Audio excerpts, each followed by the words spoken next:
In this video, I'm going to show you how to replace the fuel filter on an Echo trimmer. Maintaining your trimmer's fuel filter is an important part of its overall maintenance. The fuel filter filters out tiny particles before they can make their way to the carburetor. The openings in the carburetor are so tiny that if you don't keep a clean fuel filter on your trimmer, it'll quickly become plugged. Replacing the fuel filter is easy to do, and we're going to show you how.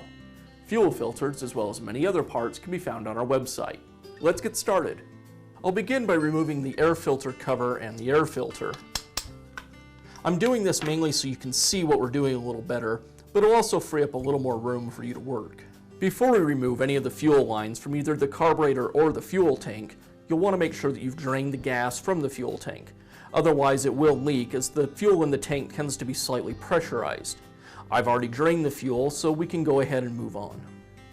I'll begin by removing the fuel cap, and then pulling the fuel line and fuel filter from the tank.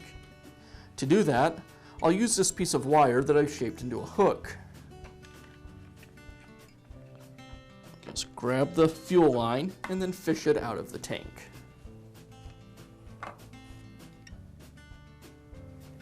Now I'll just pull the fuel filter from the fuel line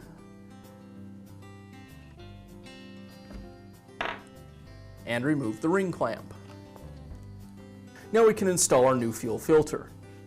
I'll slide the ring clamp over the end of the fuel line. I like to keep the ring clamp about 1/4 of an inch back from the end of the fuel line. Then I'll just press the fuel filter into the end of the line and let the ring clamp ride up over.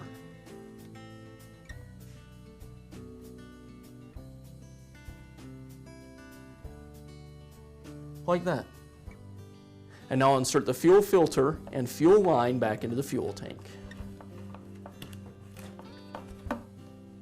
And secure the fuel cap. And I'll just reinstall the air filter and air filter cover.